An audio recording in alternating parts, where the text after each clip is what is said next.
Hi friends, welcome to toppers world.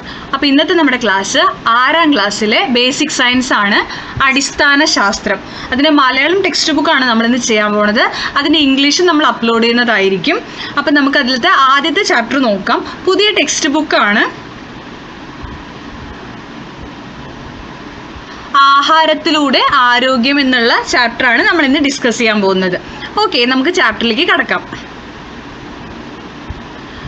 ആഹാരത്തിലൂടെ ആരോഗ്യം. ഇവിടെ കണ്ടല്ലോ, നമുക്കിവിടെ ഒരു പിക്ചർ തന്നിട്ടുണ്ട്. അതിൽ ഡോക്ടർ മോൾക്ക് ഭാരക്കുറവുണ്ടോ എന്നൊരു സംശയം. അവൾ ആഹാരം വളരെ കുറച്ചേ കഴിക്കാറുള്ളൂ. എന്താണ് ചെയ്യേണ്ടത്? ഡോക്ടറോട് ഈ അമ്മ ചോദിക്കുകയാണ് കേട്ടോ, മകൾക്ക് ഭയങ്കര ഭാരക്കുറവുണ്ടോ എന്നൊരു സംശയം. അപ്പോൾ എന്ത് ആഹാരം കഴിക്കണമെന്ന്. അപ്പോൾ ചെറിയ ഭാരക്കുറവൊന്നും പ്രശ്നമായി എടുക്കേണ്ടതില്ല, വളരുന്ന പ്രായമല്ലേ, കുറച്ച് കഴിയുമ്പോൾ ശരിയാവും, എങ്കിലും ആവശ്യത്തിന് പോഷകാഹാരം ഉറപ്പാക്കണം. അപ്പോൾ ചെറിയ വെയിറ്റ് കുറവാണ്, ഭാരം കുറവാണെന്നുള്ളത് പ്രശ്നമല്ല. വളരുമ്പോൾ അതൊക്കെ ബാലൻസ് ആവും, വെയിറ്റ് വരുമെന്ന് പറയും. പക്ഷേ എന്ത് വേണം? പോഷകാഹാരം വേണം. അപ്പോൾ ഇവിടെ നിന്ന് നമ്മൾ ഈ പോഷകാഹാരം എന്താണ് എന്നുള്ളതിലേക്ക് പോവാണ് കേട്ടോ. നോക്കാം. അമ്മയും ഡോക്ടറും തമ്മിലുള്ള സംഭാഷണം ശ്രദ്ധിച്ചില്ലേ? നിങ്ങളിൽ ചിലർക്കെങ്കിലും ഇത്തരം അനുഭവം ഉണ്ടായിട്ടുണ്ടാകുമല്ലോ. എന്താണ് പോഷകാഹാരം എന്നതുകൊണ്ട് അർത്ഥമാക്കുന്നത്? നിങ്ങളുടെ ഊഹം എഴുതൂ. അപ്പോൾ എന്താണ് പോഷകാഹാരം എന്നുള്ളത് ആദ്യം നമുക്ക് നോക്കാം. ശരീരത്തിൻ്റെ ഭക്ഷണാവശ്യങ്ങളുമായി ബന്ധപ്പെട്ട് കഴിക്കുന്ന ഭക്ഷണമാണ് പോഷകാഹാരം. ഇതിൻ്റെ ഒരു ഡെഫിനിഷനാണ്. ശരിക്കും പോഷകാഹാരം പറഞ്ഞാൽ എന്താണ് നിങ്ങൾക്ക് അറിയാലോ. നമ്മളുടെ ശരീരത്തിന് ഒരുപാട് സാധനങ്ങൾ വേണം. കാർബോഹൈഡ്രേറ്റ്സ്, പ്രോട്ടീൻസ്, ഇങ്ങനത്തെ കുറേ കാര്യങ്ങൾ ശരീരത്തിന് ആവശ്യമായ ഘടകങ്ങളുണ്ട്. ഇതെല്ലാം ഉൾക്കൊള്ളിച്ചുകൊണ്ട് നമ്മൾ കഴിക്കുന്ന ഭക്ഷണമാണ് ശരിക്കും പോഷകാഹാരം. ഓക്കെ, വൈവിധ്യമാർന്ന ഭക്ഷണ പദാർത്ഥങ്ങൾ നമുക്ക് ചുറ്റുമുണ്ടല്ലോ. പാകം ചെയ്തതും അല്ലാത്തതുമായ വ്യത്യസ്ത തരം ഭക്ഷ്യവസ്തുക്കൾ നമ്മൾ ആഹാരമാക്കുന്നു. നാം സാധാരണയായി ഉപയോഗിക്കുന്ന ചില ഭക്ഷ്യവസ്തുക്കളുടെ ചിത്രങ്ങൾ നിരീക്ഷിക്കാം. അതാണ് നമ്മൾ നോക്കാൻ പോകുന്നത്. കണ്ടല്ലോ, ഇവിടെ നമുക്ക് ഒരു 4-5 പിക്ചർ കൊടുത്തിട്ടുണ്ട്. ആദ്യത്തെ ധാന്യങ്ങൾ തന്നിട്ടുണ്ട്, അടുത്തത് തന്നിരിക്കുന്നത് പഴങ്ങളാണ്, അടുത്തത് പച്ചക്കറികളാണ്, പിന്നെ പയറുവർഗ്ഗങ്ങൾ, പിന്നെ ഇലക്കറികളാണ് കേട്ടോ, ഇലവർഗ്ഗങ്ങളാണ് തന്നിരിക്കുന്നത്. ഇതിൽ നിങ്ങൾക്ക് ഇഷ്ടമുള്ള ഭക്ഷ്യവസ്തുക്കൾ ഏതെല്ലാമാണ്? ഇഷ്ടമില്ലാത്തവയുണ്ടോ? എന്തുകൊണ്ട്? ചർച്ച ചെയ്യൂ. നിങ്ങൾ ഒരു ദിവസം സാധാരണ കഴിക്കാറുള്ള ഭക്ഷണം പട്ടികപ്പെടുത്തു. നമ്മൾ രാവിലെ, ഉച്ചയ്ക്ക്, രാത്രി കഴിക്കുന്ന ഭക്ഷണങ്ങൾ എന്തൊക്കെയാണെന്നാണ് ചോദിച്ചിരിക്കുന്നത്. രാവിലെ നമുക്കറിയാം, നമ്മൾ ചില ഭക്ഷണങ്ങൾ ഉച്ചയ്ക്ക് കഴിക്കൂ, രാവിലെ കഴിക്കില്ല, അങ്ങനെയൊക്കെ ഉണ്ടല്ലേ. അപ്പോൾ എന്തൊക്കെയാണ് അത് എന്നുള്ളതാണ്. അപ്പോൾ നമ്മൾ നോർമലി ദോശ, ഇഡലി, പുട്ട്, അപ്പം അങ്ങനെയൊക്കെ ആയിരിക്കും രാവിലെ കഴിക്കുക. ഉച്ചഭക്ഷണമായിട്ട് ചോറ്, ബിരിയാണി, കറിയായിട്ട് അവിയൽ, പിന്നെ ചിക്കൻ കറി അല്ലെങ്കിൽ ഫിഷ് കറി, അങ്ങനെ എന്തെങ്കിലുമൊക്കെ ആയിരിക്കും ഉച്ചഭക്ഷണത്തിന് നമ്മൾ ഉൾപ്പെടുത്തുക. രാത്രി ഭക്ഷണമായിട്ട് ചപ്പാത്തി, ഓട്സ്, ചോറ് ഇങ്ങനെ കഴിക്കുന്നവരുണ്ട്, ചിക്കൻ, അങ്ങനെയൊക്കെയാണ് രാത്രി കഴിക്കുക. ഇത് നിങ്ങളുടെയാണ് എഴുതേണ്ടത് കേട്ടോ. ഇഷ്ടമുള്ള ആഹാര പദാർത്ഥങ്ങൾ മാത്രമാണോ നാം കഴിക്കേണ്ടത്? താഴെ കൊടുത്തിരിക്കുന്ന സംഭാഷണങ്ങൾ ശ്രദ്ധിക്കൂ. ഇവിടെ 3 കുട്ടികളും പറയുന്നത് നമുക്ക് നോക്കാം. എനിക്ക് ഏറ്റവും ഇഷ്ടമുള്ളത് അപ്പവും കടലക്കറിയുമാണ്. ഈ ബോയ്ക്ക് ഏറ്റവും ഇഷ്ടമുള്ളത് അപ്പവും കടലക്കറിയും, ഈ ഗേളിന്, പെൺകുട്ടിക്ക് പുട്ടും പഴവുമാണ്. ഞാൻ ദിവസവും ന്യൂഡിൽസ് കഴിക്കാറുണ്ട്. അമ്മ എനിക്ക് എന്നും ന്യൂഡിൽസ് ഉണ്ടാക്കി തരും. അപ്പോൾ ഈ ബോയ് ആണെങ്കിലോ എന്നും ന്യൂഡിൽസ് ഇഷ്ടപ്പെടുന്ന ആളാണ്, എന്നും അത് കഴിക്കുകയും ചെയ്യുന്നുണ്ട്. 3 പേരും പറഞ്ഞത് ശ്രദ്ധിച്ചില്ലേ? ഈ 3 പേരുടെയും വളർച്ചയ്ക്കും ആരോഗ്യത്തിനും ഇവർക്ക് ഇഷ്ടമുള്ള ഭക്ഷണ പദാർത്ഥം മാത്രം മതിയാകുമോ? നിങ്ങളുടെ അഭിപ്രായം എഴുതൂ, ക്ലാസ്സിൽ അവതരിപ്പിച്ച് കാരണം വിശദീകരിക്കൂ. അപ്പോൾ ഇവർക്ക് ഇഷ്ടമുള്ളത് മാത്രമാണ് ഇവർ പറയുന്നത്. ഈ ഇഷ്ടമുള്ളത് മാത്രം കഴിച്ചാൽ ശരീരത്തിൻ്റെ വളർച്ചയ്ക്കും ആരോഗ്യത്തിനും ആവശ്യമായത് ലഭിക്കുമോ എന്നാണ് ചോദിച്ചിരിക്കുന്നത്. ലഭിക്കില്ല. കാരണം ഇത് മാത്രം കഴിച്ചതുകൊണ്ട് നമുക്ക് ശരീരത്തിന് ആവശ്യമുള്ളത് ഒന്നും ലഭിക്കില്ല. ഓക്കെ, അപ്പോൾ ഇനി നമുക്കുള്ളത് ആഹാരം എന്തിനെന്നുള്ള ടോപ്പിക്കാണ്.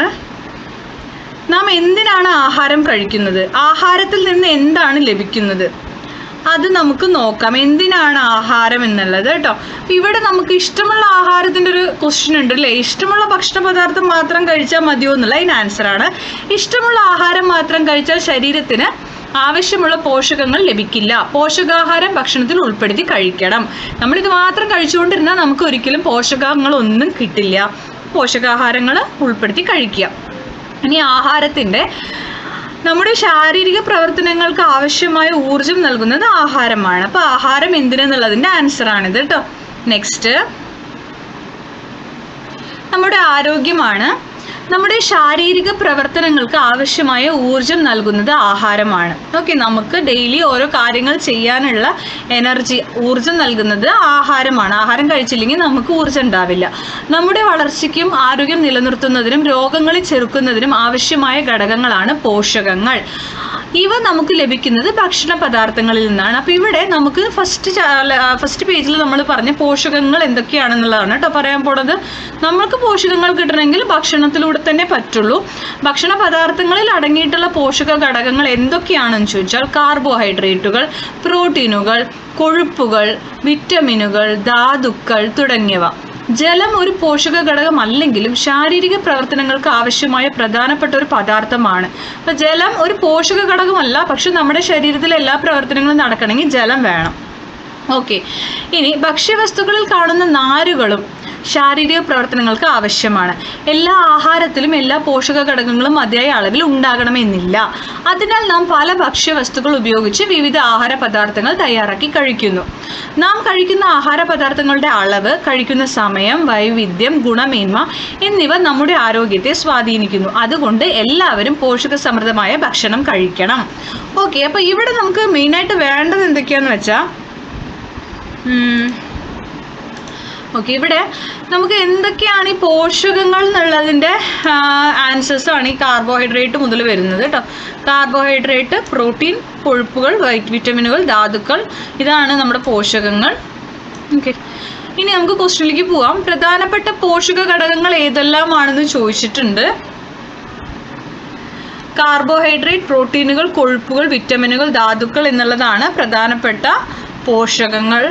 അടുത്തത്, വിവിധ തരം ഭക്ഷ്യവസ്തുക്കൾ ഉപയോഗിച്ച് ആഹാരം തയ്യാറാക്കുന്നതിൻ്റെ ആവശ്യകത എന്താണ് ചോദിച്ചിട്ടുണ്ട്. അതിൻ്റെ ആൻസർ, എല്ലാ ആഹാരത്തിലും എല്ലാ പോഷക ഘടകങ്ങളും അതേ അളവിൽ ഉണ്ടാകണമെന്നില്ല.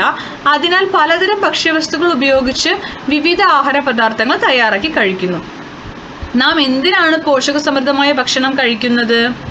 നാം കഴിക്കുന്ന ആഹാര പദാർത്ഥങ്ങളുടെ അളവ്, കഴിക്കുന്ന സമയം, വൈവിധ്യം, ഗുണമേന്മ എന്നിവ നമ്മുടെ ആരോഗ്യത്തെ സ്വാധീനിക്കുന്നു.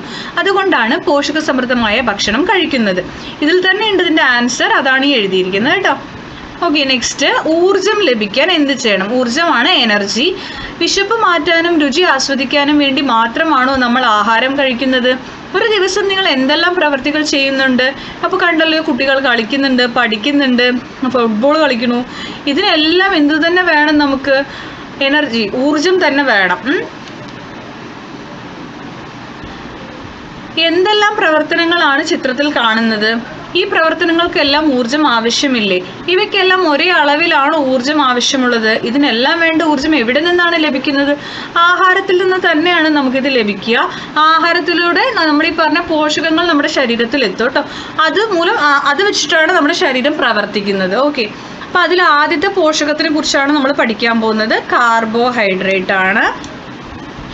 ശരീരത്തിന് ആവശ്യമായ ഊർജം പ്രധാനമായും ലഭിക്കുന്നത് കാർബോഹൈഡ്രേറ്റ്സിൽ നിന്നാണ്. കാർബോഹൈഡ്രേറ്റ് അടങ്ങിയ ഭക്ഷണ പദാർത്ഥങ്ങളാണ് ഇതൊക്കെ കേട്ടോ. അന്നജം, പഞ്ചസാര, ഗ്ലൂക്കോസ്, സെല്ലുലോസ്, നാരുകൾ എന്നീ വിവിധ രൂപങ്ങളിൽ കാർബോഹൈഡ്രേറ്റ് ഭക്ഷ്യവസ്തുക്കളിൽ കാണപ്പെടുന്നു. ധാന്യങ്ങൾ, കിഴങ്ങുവർഗ്ഗങ്ങൾ എന്നിവയിൽ കൂടുതൽ അടങ്ങിയിരിക്കുന്നത് അന്നജമാണ്. നമ്മൾ കഴിക്കുന്ന ധാന്യങ്ങൾ, നമ്മൾ അരി, ചോറുണ്ടാക്കി കഴിക്കില്ലേ, അതിലുണ്ട്. കിഴങ്ങ് വർഗ്ഗങ്ങളിലുണ്ട്. ഇതിലെല്ലാം അന്നജം എന്ന് പറയുന്ന കാർബോഹൈഡ്രേറ്റ് ഉണ്ടായിരിക്കും.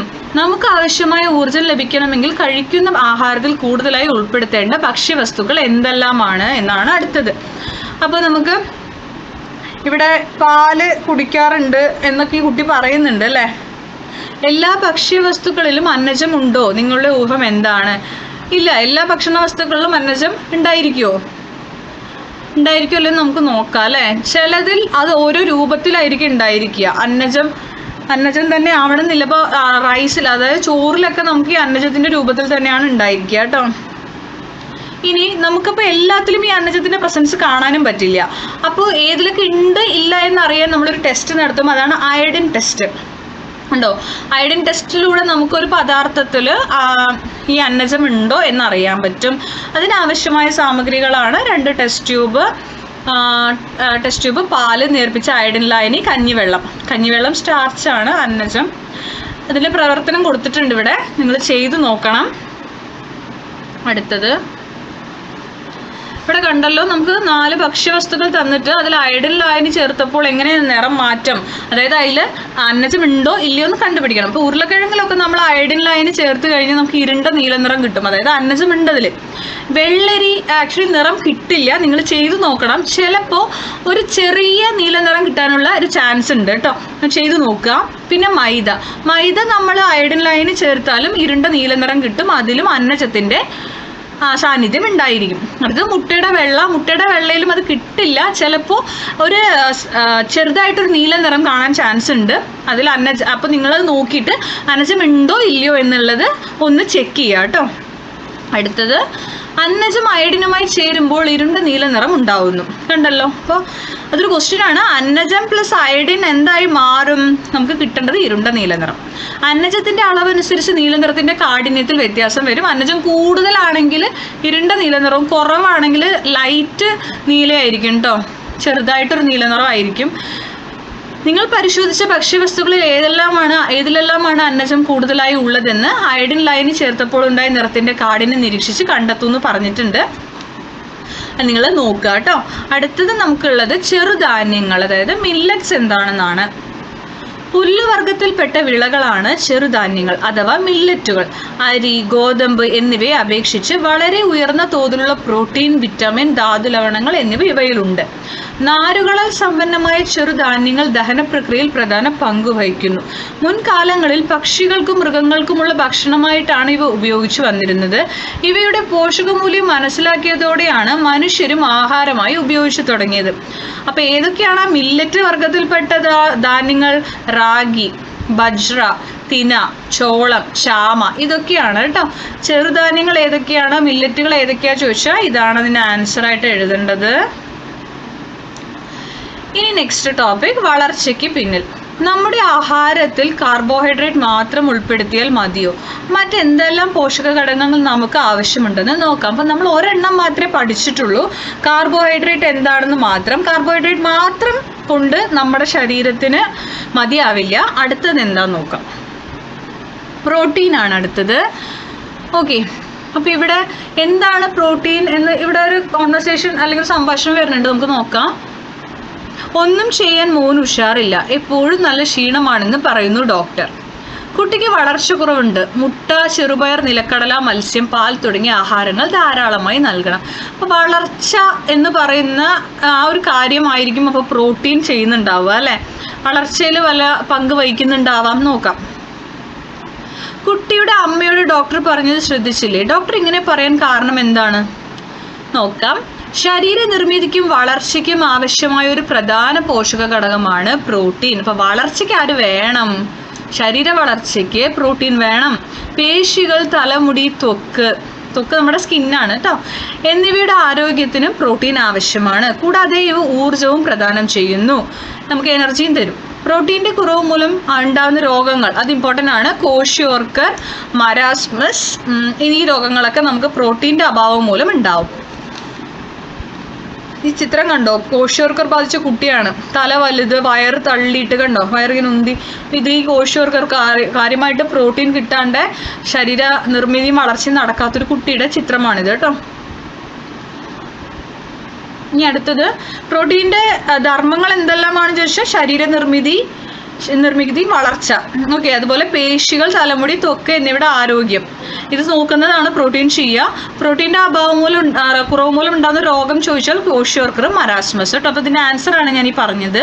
ഇനി നമുക്കിവിടെ താഴെ തന്നിരിക്കുന്നത് പ്രോട്ടീൻ അടങ്ങിയ ഭക്ഷ്യവസ്തുക്കളുടെ ചിത്രങ്ങളാണ് തന്നിട്ടുള്ളത്. അത് തിരിച്ചറിഞ്ഞ് എഴുതാൻ പറഞ്ഞിട്ടുണ്ട്. ആദ്യത്തെ ചിത്രം എന്ന് പറയുന്നത് ചെറുപയറാണ്, അടുത്തത് പനീറാണ്, നെക്സ്റ്റ് നമുക്ക് കശുവണ്ടി, അണ്ടിപ്പരിപ്പ് കേട്ടോ, നെക്സ്റ്റ് നിലക്കടലയാണ്, പച്ച നിലക്കടല, പിന്നെ മാംസം, മത്സ്യം, മുട്ട, പാൽ. ഓക്കെ, ഇത്രയും സാധനങ്ങളിൽ എന്തുണ്ട്? പ്രോട്ടീൻ അടങ്ങിയിട്ടുണ്ട്. ഓക്കെ, ഇവയിൽ ഏതെല്ലാം നിങ്ങളുടെ ഭക്ഷണത്തിൽ ഉൾപ്പെടുന്നുണ്ട് ചർച്ച ചെയ്യൂ. നിങ്ങളിൽ സസ്യാഹാരം മാത്രം കഴിക്കുന്നവർ ഉണ്ടാവുമല്ലോ, അവരിൽ പ്രോട്ടീൻ്റെ കുറവ് ഉണ്ടാകാതിരിക്കാൻ ആഹാരത്തിൽ ഏതെല്ലാം പദാർത്ഥങ്ങൾ ഉൾപ്പെടുത്തണം. അപ്പം നമുക്ക് നമ്മളിപ്പോൾ മത്സ്യം, അതുപോലെ മുട്ട, ഇതിലൊക്കെയാണ് കൂടുതൽ പ്രോട്ടീൻ എന്ന് പറഞ്ഞില്ലേ. ഇത് കഴിക്കാത്ത ആളുകളുണ്ടാവും, വെജിറ്റേറിയൻ ആയ സസ്യാഹാരികളായിട്ടുള്ള ആൾക്കാരുണ്ടാവും. അവർക്കപ്പോൾ കൂടുതൽ പ്രോട്ടീൻ ഏതൊക്കെ ഭക്ഷണത്തിൽ നിന്ന് കിട്ടും, ഏതൊക്കെ വെജിറ്റബിൾസ്, ഫ്രൂട്ട്സ് ചോദിച്ചാൽ ബീൻസ്, പയറ്, കൂണ് ഇതൊക്കെ കഴിച്ചാൽ ആവശ്യമുള്ള എന്ത് കിട്ടും? പ്രോട്ടീനുകൾ കിട്ടും കേട്ടോ. നെക്സ്റ്റ് പോഷക ഘടകമാണ് കൊഴുപ്പ്, ഫാറ്റ്. കാർബോഹൈഡ്രേറ്റ്, പ്രോട്ടീൻ എന്നിവ പോലെ കൊഴുപ്പും നമുക്ക് ആവശ്യമാണ്. ഒരേ അളവിൽ കൊഴുപ്പും കാർബോഹൈഡ്രേറ്റും പ്രോട്ടീനും എടുത്താൽ ഏറ്റവും കൂടുതൽ ഊർജ്ജം ലഭിക്കുന്നത് കൊഴുപ്പിൽ നിന്നാണ്. അപ്പോൾ നമ്മൾ ഒരേ അളവിൽ ഇത് മൂന്നും കഴിച്ചാലും ഏറ്റവും കൂടുതൽ നമുക്ക് ഊർജ്ജം ഏതിൽ നിന്നാണ് ചോദിച്ചാൽ കൊഴുപ്പിൽ നിന്നാണ് കിട്ടുക കേട്ടോ. അപ്പം നാം കഴിക്കുന്ന ഭക്ഷ്യവസ്തുക്കളിൽ കൊഴുപ്പുണ്ടോ എന്ന് എങ്ങനെ കണ്ടെത്താം? നിങ്ങളുടെ ഭക്ഷണത്തിൽ കൊഴുപ്പ് ഉൾപ്പെടുന്നുണ്ടോ എന്ന് അറിയാൻ ഒരു പ്രവർത്തനം ചെയ്തു നോക്കൂ. ഒരു വെള്ള പേപ്പർ എടുത്ത് അതിൽ ഒരു തുള്ളി എണ്ണ ഒഴിക്കൂ. പേപ്പർ നിരീക്ഷിക്കൂ. ഇതുപോലെ ഒരു പേപ്പറിൽ നെയ്യും ഒഴിച്ചു നോക്കൂ. എണ്ണയും നെയ്യും പേപ്പറിൽ ഒഴിച്ചപ്പോൾ ഉണ്ടായ മാറ്റം നിരീക്ഷിച്ച് കൊഴുപ്പിന്റെ സാന്നിധ്യം തിരിച്ചറിയൂ. താഴെ പറയുന്ന ആഹാര വസ്തുക്കൾ പേപ്പറിൽ ഉരച്ച് ഇതേ പരീക്ഷണം ചെയ്യൂ എന്ന് പറഞ്ഞിട്ടുണ്ട്. ഇത് നിങ്ങൾക്കൊക്കെ അറിയുന്നൊരു കാര്യമായിരിക്കും. നമ്മൾ എണ്ണയൊക്കെ പേപ്പറിലായി കഴിഞ്ഞാൽ ഒരു മെഴുക് പോലെ ഒരു ഓയിൽ കണ്ടന്റ് ഉണ്ടാവും അല്ലേ? അപ്പം അതിൻ്റെ അളവനുസരിച്ചിട്ട് കൊഴുപ്പ് ഉണ്ടോ ഇല്ലയോ എന്ന് തിരിച്ചറിയാൻ പറ്റും. അതിന് വേണ്ടിയിട്ടാണ്. അപ്പോൾ ഇവിടെ നമുക്ക് കുറച്ച് തന്നിട്ടുണ്ട്. ചിപ്സ്, അതുപോലെ പച്ച വാഴയ്ക്ക, ചതച്ച എള്ള്, ഉണങ്ങിയ തേങ്ങ, ചതച്ച നിലക്കടല. ഇത് നിങ്ങൾ ഇതുപോലെ പേപ്പറിലൊന്ന് ഉരച്ചിട്ട് ഒന്ന് നോക്കുക കേട്ടോ. എണ്ണയുടെ സാന്നിധ്യത്തിൽ ഉണ്ടോ എന്നുള്ളത് ഉണ്ടെങ്കിൽ അതിലെന്തുണ്ട്, കൊഴുപ്പുണ്ട്, ഇല്ലെങ്കിൽ ഇല്ല കേട്ടോ. നിങ്ങൾക്കറിയാവുന്ന കൊഴുപ്പടങ്ങിയ മറ്റു ഭക്ഷണ പദാർത്ഥങ്ങളുടെ തയ്യാറാക്കിയ ലിസ്റ്റിൽ എണ്ണ, നെയ്യ്, മാംസം, മുട്ട, തേങ്ങ, എള്ള്, കടുക്, നിലക്കടല, പാൽ, വെണ്ണ ഇതെല്ലാം നമ്മൾ കൊഴുപ്പടങ്ങിയിട്ടുണ്ട് കേട്ടോ. ഇതിലൊക്കെ സസ്യങ്ങളിൽ നിന്നും ജന്തുക്കളിൽ നിന്നും നമുക്ക് കൊഴുപ്പ് ലഭിക്കുന്നുണ്ട്. ഇവിടെ തന്നിരിക്കുന്നത് കണ്ടോ, ഇതെല്ലാം സസ്യത്തിൽ നിന്ന് നമുക്ക് ലഭിക്കുന്നതല്ല. ഇതിപ്പോൾ ആദ്യം നമുക്ക് തേങ്ങയിൽ നിന്ന്, സസ്യത്തിൽ നിന്ന് വെളിച്ചെണ്ണ കിട്ടുന്നു. പിന്നെ നമുക്ക് നെയ്യ് കിട്ടുന്നത് പശുവിൽ നിന്നാണ് അല്ലേ? പിന്നെ നമുക്ക് മത്സ്യ എണ്ണ കിട്ടും. പിന്നെ ഇത് വെണ്ണയാണ് എന്നാണ് ചിത്രം കണ്ടിട്ട് എനിക്ക് തോന്നിയത്, അതുകൊണ്ടാണ് വെണ്ണ കൊടുത്തിരിക്കുന്നത് കേട്ടോ. ചീസാണോ എന്നുള്ളത് സംശയമുണ്ട്. രണ്ടാണെങ്കിലും അത് ഒരു ജന്തുക്കളിൽ നിന്ന് കിട്ടുന്ന ഐറ്റം തന്നെയാണ്. അടുത്തത് സൂര്യകാന്തിപ്പൂവാണ്. അപ്പോൾ അത് സൺഫ്ലവർ ഓയിലാണ്. അപ്പോൾ ഇത് നമുക്ക് കാണുമ്പോൾ തന്നെ അറിയാം ഇതിൽ ഏതൊക്കെയാണ് സസ്യത്തിൽ നിന്ന് നമുക്ക് കിട്ടിയത്, ഏതൊക്കെയാണ് ജന്തുക്കളിൽ നിന്ന് കിട്ടിയതെന്നുള്ളത്. അപ്പോൾ അതിനൊരു പട്ടികപ്പെടുത്താനുണ്ട്, നമുക്കത് നോക്കാം. കണ്ടല്ലോ, സസ്യജന്യ കൊഴുപ്പും ജന്തുജന്യ കൊഴുപ്പും. വെളിച്ചെണ്ണയും അതുപോലെ സൺഫ്ലവർ ഓയിലുമാണ് ഇവിടെ സസ്യജന്യ കൊഴുപ്പ്. ജന്തുജന്യത്തിൽ മത്സ്യ എണ്ണ തന്നിട്ടുണ്ട്, നെയ്യുണ്ട്, അതുപോലെ തന്നെ വെണ്ണ. പിന്നെ പച്ചക്കറി, അരി, ഗോതമ്പ് തുടങ്ങി മിക്കവാറും എല്ലാ ഭക്ഷ്യവസ്തുക്കളിലും ചെറിയ അളവിൽ കൊഴുപ്പ് അടങ്ങിയിട്ടുണ്ട് കേട്ടോ. അതും കൂടി ഒന്ന് നോട്ടീസ് ചെയ്ത് വെക്കാം. അടുത്തതാണ് കൊളസ്ട്രോൾ. കൊഴുപ്പടങ്ങിയ ഭക്ഷണം കൂടുതൽ കഴിക്കുന്നത് നല്ലതല്ല എന്ന് ഡോക്ടർമാർ നിർദ്ദേശിക്കുന്നത് കേട്ടിട്ടില്ലേ?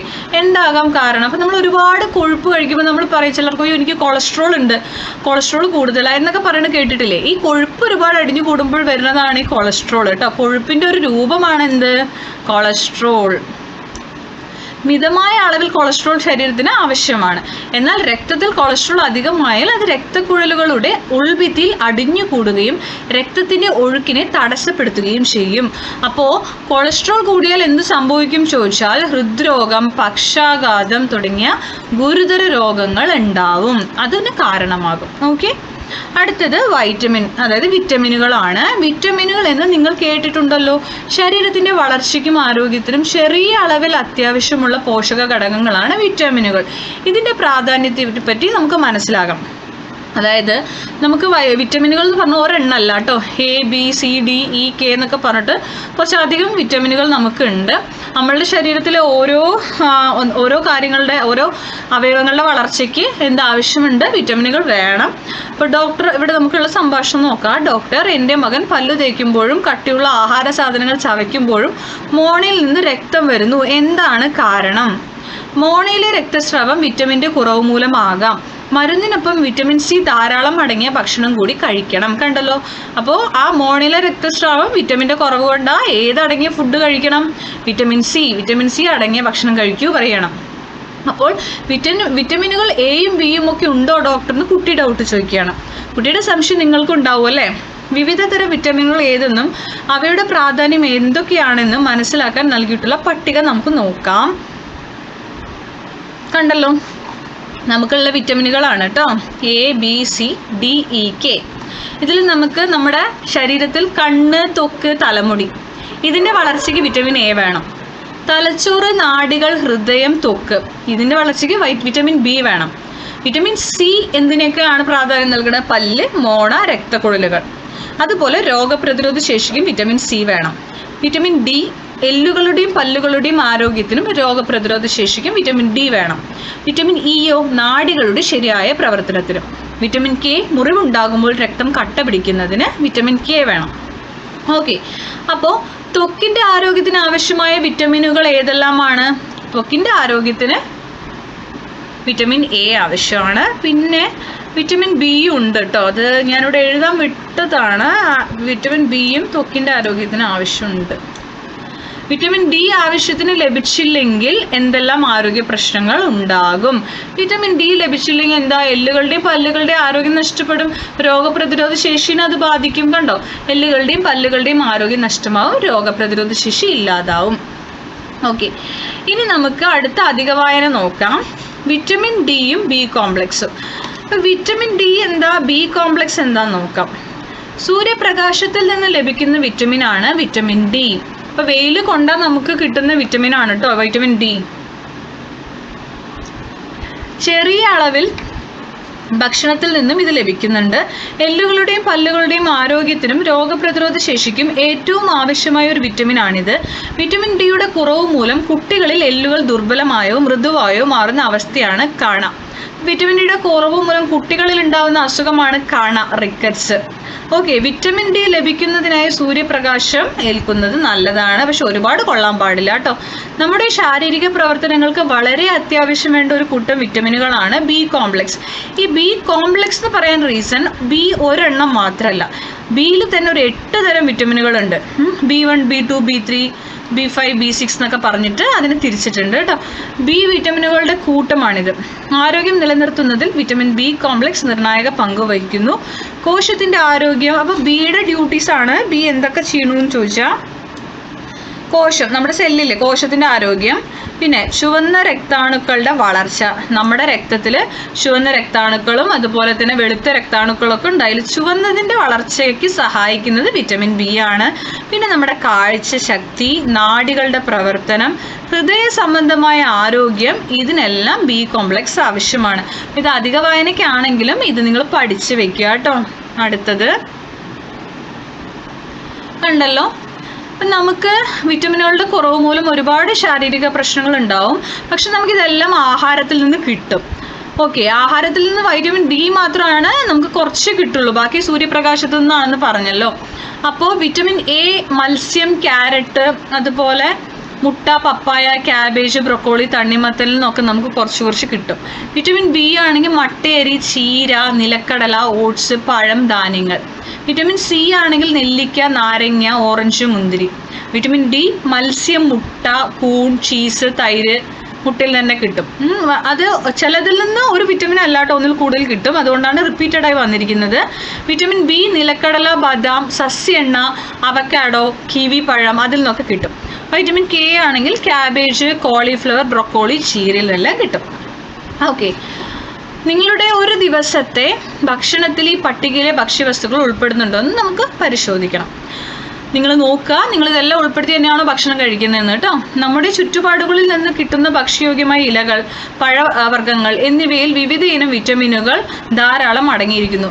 മുരിങ്ങയില, ചീര, പേരയ്ക്ക, പപ്പായ, മാങ്ങ തുടങ്ങി വിവിധ ഭക്ഷ്യവസ്തുക്കൾ ആഹാരത്തിൽ ഉൾപ്പെടുത്തേണ്ടത് ആവശ്യകത മനസ്സിലായില്ലേ?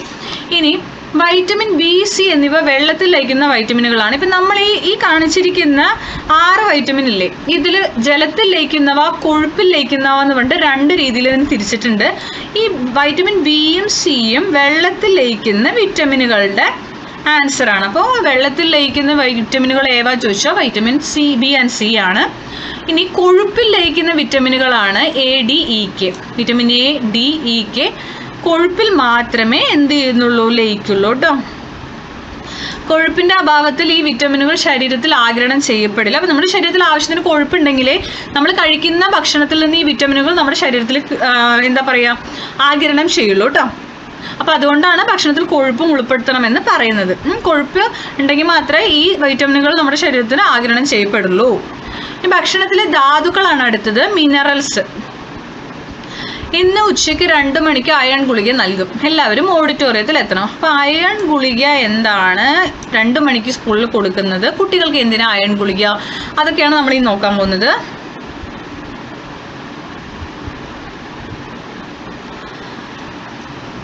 അയൺ എന്ന് പറയുന്ന ഒരു ധാതുവാണ്. ഇത്തരം ചില ധാതുക്കൾ ശരീരത്തിൻ്റെ ശരിയായ വളർച്ചയ്ക്കും ആരോഗ്യത്തിനും അത്യന്താപേക്ഷിതമാണ്. ഏതൊക്കെ ധാതുക്കളാണ് നമുക്ക് വേണ്ടതെന്ന് നോക്കാം. കണ്ടല്ലോ, അയൺ, ഇരുമ്പ്, കാൽഷ്യം, അയഡിൻ. അയൺ നമുക്ക് കിട്ടുന്ന ആഹാരം ഇലക്കറികൾ, ശർക്കര, മത്സ്യം, കരൾ. ആടിൻ്റെ കരളൊക്കെ ഇല്ലേ, അതാണ് കേട്ടോ. പ്രാധാന്യം രക്തത്തിലെ ഹീമോഗ്ലോബിൻ്റെ നിർമ്മാണത്തിൽ പ്രധാന പങ്ക് വഹിക്കുന്നു. പിന്നെ കാൽഷ്യം, മുട്ട, പാൽ, ഇലക്കറികൾ, മത്സ്യം, ഇതിൽ നിന്നൊക്കെ നമുക്ക് കാൽഷ്യം കിട്ടും. കാൽഷ്യത്തിൻ്റെ പ്രാധാന്യം എന്താ? എല്ലുകളുടെയും പല്ലുകളുടെയും നിർമ്മാണത്തിനും രക്തം കട്ട പിടിക്കുന്നതിനും സഹായിക്കുന്നു. പിന്നെ അയഡിൻ കടൽ വിഭവങ്ങളിൽ നിന്നാണ്, കടലിൽ നിന്നുള്ള മത്സ്യം, അങ്ങനത്തെ സാധനങ്ങൾ, ഉപ്പില്ലേ, ഉപ്പ് വരുന്ന ഫുഡ് ഐറ്റത്തിൽ നിന്നൊക്കെയാണ് നമുക്ക് അയഡിൻ കിട്ടുക. നമ്മുടെ തൈറോയിഡ് ഗ്രന്ഥിയുടെ പ്രവർത്തനത്തിന് ഇത് സഹായിക്കുന്നുണ്ട്. ഓക്കെ, നെക്സ്റ്റ് ക്വസ്റ്റ്യൻ ആൻസർ ഒരു 3 ഉണ്ട്. അതിൻ്റെ ആൻസർ നോക്കാം. രക്തത്തിലെ ഹീമോഗ്ലോബിൻ്റെ നിർമ്മാണത്തിന് സഹായിക്കുന്ന ധാതു ഏതാണ്? ഇരുമ്പാണ്, അയൺ. ഇത് ലഭിക്കാൻ ഏതൊക്കെ ഭക്ഷ്യവസ്തുക്കൾ ആഹാരത്തിൽ ഉൾപ്പെടുത്തണം ചോദിച്ചാൽ കണ്ടല്ലോ, ഇലക്കറികൾ, ശർക്കര, മത്സ്യം, കരളൊക്കെ. കടൽ വിഭവങ്ങൾ കഴിക്കേണ്ടതിൻ്റെ ആവശ്യകത എന്താണെന്ന് ചോദിച്ചാൽ കടൽ വിഭവങ്ങളിൽ നിന്ന് നമുക്ക് അയഡിൻ ലഭിക്കുന്നുണ്ട്. അതുപോലെ ശരീരത്തിൻ്റെ അത്രയേ ഉള്ളൂ, അയഡിൻ കിട്ടാൻ വേണ്ടിയിട്ടാട്ടോ. മുട്ട, പാൽ, ഇലക്കറികൾ എന്നിവ ഭക്ഷണത്തിൽ ഒഴിവാക്കിയാൽ ഉണ്ടാകുന്ന ആരോഗ്യ പ്രശ്നങ്ങൾ എന്തൊക്കെയാണ്? ശരീരത്തിന് ആവശ്യത്തിന് കാൽഷ്യം ലഭിക്കില്ല, എല്ലുകളുടെയും പല്ലുകളുടെയും ആരോഗ്യത്തെ ബാധിക്കും, രോഗപ്രതിരോധ ശേഷി നഷ്ടമാകും. ഓക്കെ, ഇത്രയുമാണ് ഇതിൻ്റെ ആൻസേഴ്സ്. നെക്സ്റ്റ് ഹീമോഗ്ലോബിൻ ആണ് കേട്ടോ. നമ്മുടെ ശരീരത്തിൽ ബ്ലഡ് ഉണ്ടല്ലോ, രക്തത്തിന് ചുവപ്പ് കളർ കൊടുക്കുന്നത് ഹീമോഗ്ലോബിൻ ആണ് കേട്ടോ. ചുവന്ന രക്താണുക്കളിൽ കാണപ്പെടുന്ന വർണ്ണവസ്തുവാണ് ഹീമോഗ്ലോബിൻ. ഇവ രക്തത്തിന് ചുവപ്പ് നിറം നൽകുന്നു. രക്തത്തിൽ എത്തുന്ന ഓക്സിജനെ കോശങ്ങളിൽ എത്തിക്കുന്നതും അവിടെ നിന്ന് കാർബൺ ഡൈ ഓക്സൈഡിനെ തിരിച്ചു കൊണ്ടുപോകുന്നതും ഹീമോഗ്ലോബിൻ ആണ്. രക്തത്തിൽ ഹീമോഗ്ലോബിൻ കുറയുന്ന അവസ്ഥ എന്താ? അനീമിയ. അപ്പോൾ അതൊരു ക്വസ്റ്റ്യൻ ആണ്. രക്തത്തിൽ ഹീമോഗ്ലോബിൻ കുറഞ്ഞാൽ എന്ത് വരും? അനീമിയ വരും. അനീമിയയുടെ മലയാളം എന്താ? വിളർച്ചയാണ് കേട്ടോ. ഇനി നെക്സ്റ്റ് അപര്യാപ്തത രോഗങ്ങൾ, ഡെഫിഷ്യൻസി ഡിസീസസ് ആണ്. വിറ്റമിനുകളും ധാതുക്കളും കുറഞ്ഞ അളവിൽ മാത്രമേ ശരീരത്തിന് ആവശ്യമുള്ളൂ എങ്കിലും വേണ്ടത്ര അളവിൽ അവ ലഭ്യമായില്ലെങ്കിൽ അതുമായി ബന്ധപ്പെട്ട അപര്യാപ്തത രോഗങ്ങൾ ഉണ്ടാകുന്നു. ഇതൊന്നും കിട്ടിയില്ലെങ്കിൽ നമുക്ക് അസുഖം വരും. പ്രോട്ടീൻ്റെ അളവ് കുറയുമ്പോൾ ഉണ്ടാകുന്ന അപര്യാപ്തത രോഗങ്ങൾ നമ്മൾ പറഞ്ഞു അല്ലേ, മറാസ്മസും കോശിയോർക്കറൊക്കെ പറഞ്ഞില്ലേ, അതുപോലെ വിറ്റമിനുകളുടെ അഭാവം മൂലം നമുക്ക് രോഗങ്ങൾ വരും. തന്നിരിക്കുന്നത് കണ്ടോ, വിറ്റമിൻ എ ഇല്ലെങ്കിൽ നിശാന്തത പറഞ്ഞാൽ കണ്ണ് കാണാണ്ടാവുന്ന അവസ്ഥ കേട്ടോ. വിറ്റമിൻ ബി നമ്മുടെ ശരീരത്തിൽ ഇല്ലെങ്കിൽ ഗ്ലോസിറ്റസ്, നാവ് വീങ്ങുക, നാവിലെ തൊലി ഇളകുന്ന അവസ്ഥ, വായ്പുണ്ണ് വരും. വിറ്റമിൻ സി ഇല്ലെങ്കിൽ മോണയിൽ നിന്നുള്ള രക്തസ്രാവം, സ്കേർവി എന്ന് പറയും. വിറ്റമിൻ ഡി ഇല്ലെങ്കിൽ റിക്കറ്റ്സ് വരും. കുട്ടികളിൽ വരുന്നതെന്ന് പറഞ്ഞിട്ട് നമ്മൾ പഠിച്ചു നേരത്തെ.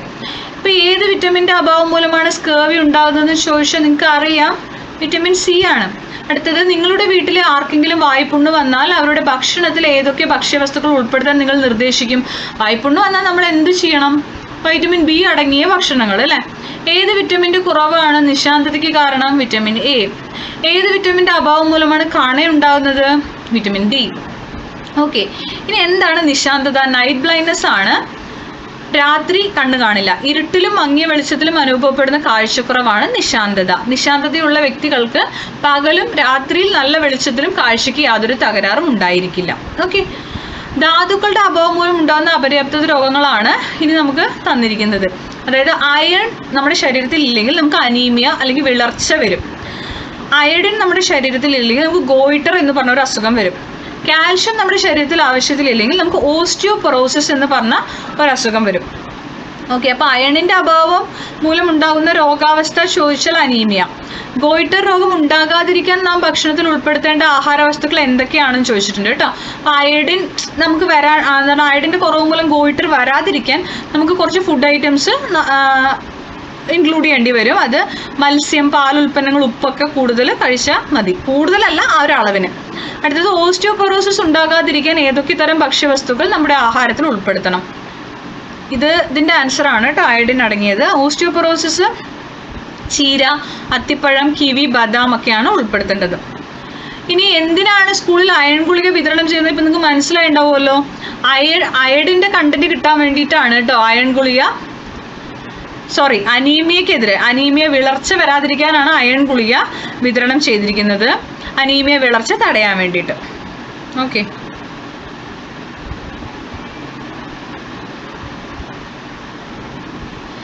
ഇനി നമുക്ക് നെക്സ്റ്റ് ഉള്ളത് ഓസ്റ്റിയോപൊറോസിസ് എന്താണ്, ഗോയിറ്റർ എന്താണെന്നുള്ളതിൻ്റെ അധിക വായനയാണ് കൊടുത്തിരിക്കുന്നത്. ഓസ്റ്റിയോപൊറോസിസ് പറഞ്ഞാൽ അസ്ഥികളിലെ ധാതുക്കളുടെ സാന്ദ്രത കുറയുന്നത് മൂലം എല്ലുകളുടെ കട്ടി കുറഞ്ഞ് ദുർബലമാകുന്ന അവസ്ഥ.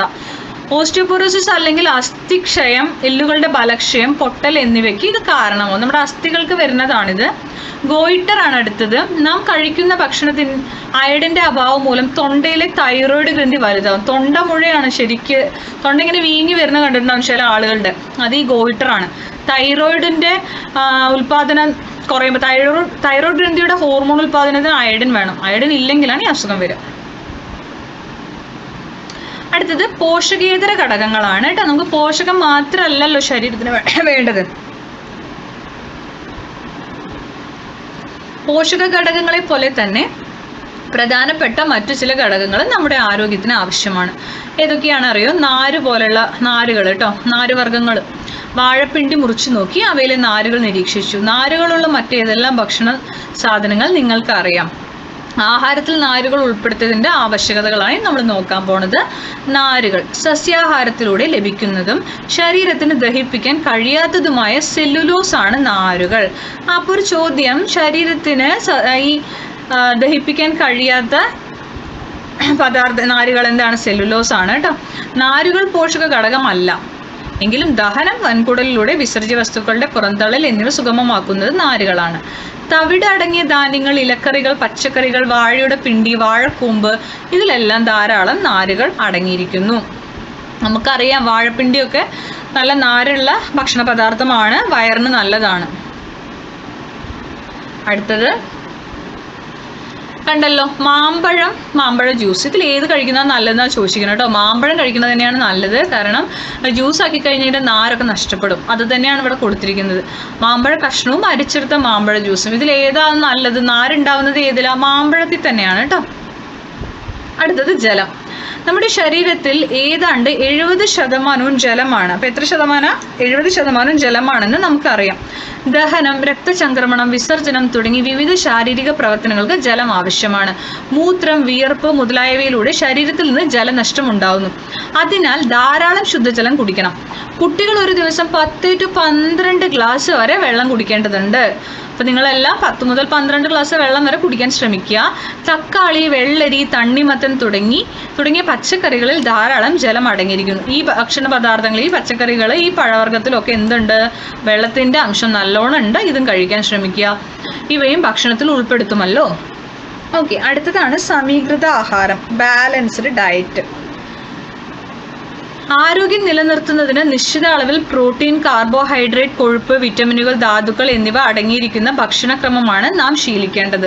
അതായത് നമുക്ക് ഇഷ്ടമുള്ള ഫുഡല്ല, ഒരു സമീകൃത ആഹാരം കഴിക്കുക. എല്ലാം ഉൾപ്പെടുത്തിക്കൊണ്ട് ഒരു ബാലൻസ്ഡ് ഡയറ്റ് കേട്ടോ. ഇത്തരത്തിലുള്ള ഭക്ഷണക്രമമാണ് സമീകൃത ആഹാരം.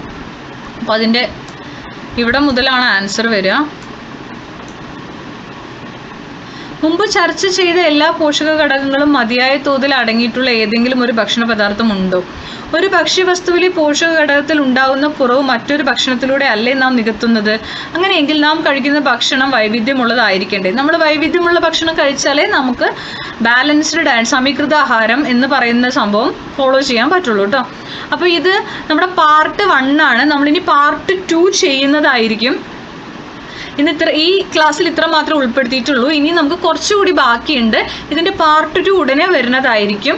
അപ്പോൾ നിങ്ങൾക്ക് ക്ലാസ്സുകളൊക്കെ ഇഷ്ടമാവുണ്ടെങ്കിൽ മാത്രം ഒന്ന് ലൈക്ക് ചെയ്യുക. സബ്സ്ക്രൈബ് ചെയ്യാത്തവരുണ്ടെങ്കിൽ ഒന്ന് സബ്സ്ക്രൈബ് ചെയ്യുക. നോട്ടിഫിക്കേഷൻ ലഭിക്കാൻ ആ ബെൽ ഐക്കൺ ഒന്ന് ക്ലിക്ക് ചെയ്യുക കേട്ടോ. Thank you.